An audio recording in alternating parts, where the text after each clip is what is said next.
চমকের পর চমক দেখিয়েই চলেছেন ডক্টর ইউনূস। আর নেই ভারতের দাসত্বের ভয়। মোদি বাংলাদেশের মানুষের জন্য শুধু গর্তই খুঁড়েছেন, কিন্তু মোদি হয়তো ভেবে দেখেননি সেই গর্তে নিজের দেশকেই ডুবিয়ে দেবে।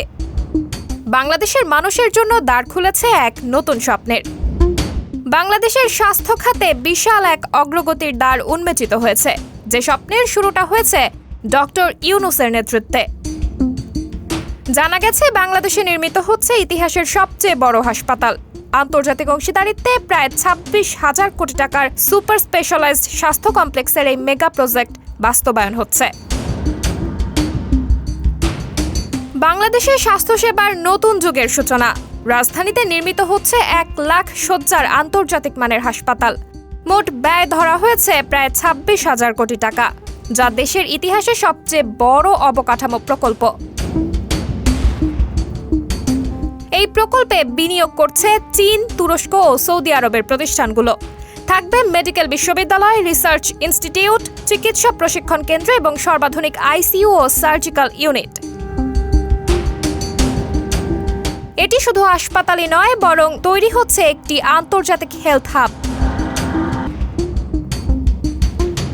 প্রতিবেশী দেশ থেকেও রোগী আসবে চিকিৎসা নিতে। স্বাস্থ্য পর্যটনের দ্বার খুলে যাবে বাংলাদেশে। বিশেষজ্ঞরা বলছেন এই প্রকল্প ভারতের ওপর স্বাস্থ্য নির্ভরতা কমাবে। প্রতি বছর যে লক্ষাধিক বাংলাদেশি চিকিৎসার জন্য বিদেশে যান, এই হাসপাতাল চালু হলে সেই প্রবণতা কমবে। দেশেই মিলবে বিশ্বমানের সেবা। নির্ভরতা ভাঙার অস্ত্রবিহীন এই যুদ্ধে পরাজয় ঘটেই চলেছে ভারতের। এখন গোটা ভারতের কপালে চিন্তার ভাঁজ।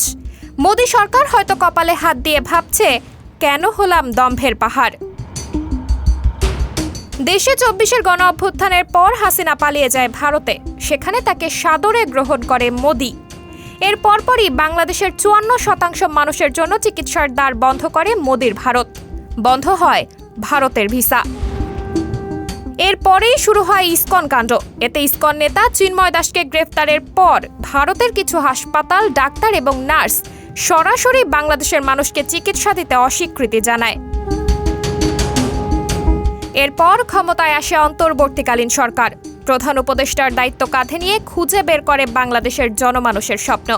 সেই স্বপ্নকে বাস্তবে রূপ দিতেই হাতে নিচ্ছেন একের পর এক প্রকল্প। লাখ শয্যার এই হাসপাতাল শুধু চিকিৎসায় নয়, অর্থনীতি ও বৈদেশিক বিনিয়োগেও বড় ভূমিকা রাখবে। এখানে মানুষ পাবে সাশ্রয়ী খরচে আন্তর্জাতিক মানের সেবা। বাংলাদেশের স্বাস্থ্য খাত হয়ে উঠছে কৌশলগত খাত। প্রকল্পটি পুরোপুরি বাস্তবায়ন হলে বাংলাদেশ শুধু জাতীয়ভাবেই নয়, আন্তর্জাতিক পরিমণ্ডলেও হয়ে উঠবে একটি স্বাস্থ্যসেবা কেন্দ্র। 26,000 কোটি টাকার এই বিনিয়োগ নতুন বাংলাদেশ গড়ার পথে এক যুগান্তকারী পদক্ষেপ। সাবরিনা জলিল, সবার কথা।